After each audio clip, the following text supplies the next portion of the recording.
Bonjour et bienvenue sur la formation Blender et j'espère que vous allez bien. Alors aujourd'hui, nous allons commencer sur les matériaux avec les géométries Node. Comme vous le voyez ici, j'ai sûrement eu l'occasion d'animer quelque chose pour vous donner un peu plus le goût. Sinon, moi, j'anime pas les choses lorsque je fais les tutoriels, c'est juste pour faire à titre d'apprentissage. Alors, le node que nous allons parler aujourd'hui, s'appelle bien le set matériel qui permet de choisir un matériau. Ensuite, vous pouvez l'utiliser plus tard. Donc, comme ici, par exemple, je peux faire une pause. Je peux, par exemple, ici, créer un matériau, venir sur New ici et je vais attendre un peu. Je vais descendre en bas, choisir, par exemple, une lumière d'une autre couleur, de couleur jaune. Et là, quand je fais, je peux venir sur les modifier ici, enlever ce matériau ici, cliquer à l'intérieur et prendre la couleur jaune qui est ici.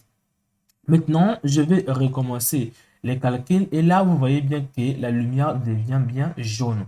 Donc, pour cela, j'espère que vous avez compris. Donc, le but ici est de vous expliquer justement ce nœud qui se trouve juste ici, le set matériel. Alors, je vais venir ici, je vais cliquer sur A et je vais tout supprimer. Nous allons partir d'un projet vide. Donc, pour cela, on va avoir besoin d'un objet de deux pas. On va prendre n'importe quel objet. Vous allez venir dans les géométries node et vous allez cliquer sur New. Et là, vous aviez deux nœuds. Ce nœud, c'est ce nœud qui m'a permis de faire les sélections ici. Et ce nœud va me permettre de voir le résultat ici. J'espère que vous avez compris cela. Alors, nous allons le mettre à côté parce qu'on l'utilise à la fin.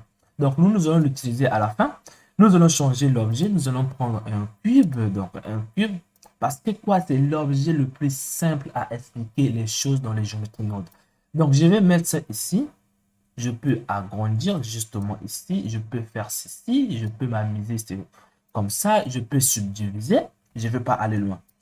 On va créer maintenant, par exemple, des faces, des formes sur chaque point. Donc, pour cela, vous allez venir ici, vous allez venir dans Instance on point, vous allez le déposer. Ensuite, vous allez venir dans ici, vous allez prendre la forme que vous voulez donner.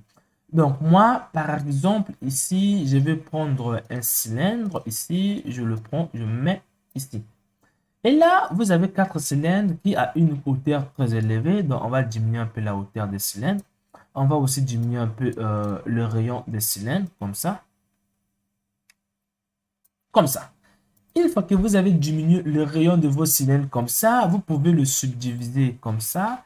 Je vais le subdiviser pour le rendre un peu plus lisse. Mais je ne vais pas le subdiviser. Je vais faire ça pour vous expliquer les choses. Alors, une fois qu'on a fini de créer la forme ici, on va maintenant passer sur le matériau. Donc, avant de le faire même, nous allons venir ici créer trois matériaux. On va faire New. On attend un peu la création. On va faire encore plus. On va faire, on vient ici. On choisit déjà la couleur. On vient ici. On fait comme ça. Et on choisit la force qui sera, ben, on va prendre par exemple une force de 15. Donc, l'intensité de la lumière. Et on va venir en haut, on va cliquer sur le deuxième, on va faire New et nous allons encore choisir une autre couleur de lumière. On va monter ici. Donc ça, c'est juste pour créer les matériaux de lumière. Et on va mettre encore ici la valeur à 10. On va encore prendre une autre matériau. On va faire ici. Ça dépend, c'est juste pour vous expliquer les choses. Donc, je viens sur la couleur ici. Je peux prendre la couleur rouge. J'augmente la valeur de l'intensité de la lumière. Et au final, on active toujours le bloom. Donc, si vous, c'est pas activé, c'est le moment de l'activer. Alors, nous allons venir ici. Vous allez venir ici et maintenant, vous allez venir chercher dans les matériels. Ça se trouve justement ici. Donc, vous allez prendre le set matériel, vous le déposez ici. Et maintenant, une fois que vous avez fait, vous allez venir ici, prendre par exemple cette couleur. Et là, quand je viens ici, c'est rouge. Je peux venir encore ici, prendre une autre couleur, c'est verte. J'espère que vous avez compris. Alors, comment faire des sélections? Pour faire des sélections, vous avez deux nœuds ici. Donc, vous allez venir dans les inputs. Vous allez prendre l'index.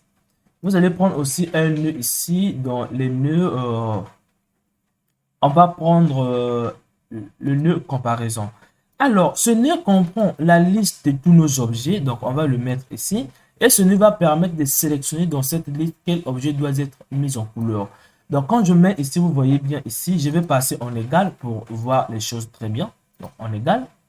Si je mets par exemple, je vais défiler les couleurs ici. Donc, je vais le faire un peu plus comme ça. Attention, sur les nombres à virgule, ça ne sélectionne pas. Alors, là, vous allez avoir un gros problème parce que vous n'avez pas réalisé les instances. Donc, ça veut dire quoi? Pour utiliser vos instances, il faut le réaliser. Donc, vous allez venir ici. Vous allez prendre réalise instance. Et là, vous n'allez plus avoir vos problèmes. On va prendre integer comme ça. Maintenant, vous allez le coller ici. Et là, vous pouvez faire défiler les couleurs comme vous le voyez ici, le plus simplement. Donc, si vous voulez, vous pouvez diminuer les subdivisions comme ça et défiler les couleurs comme ça.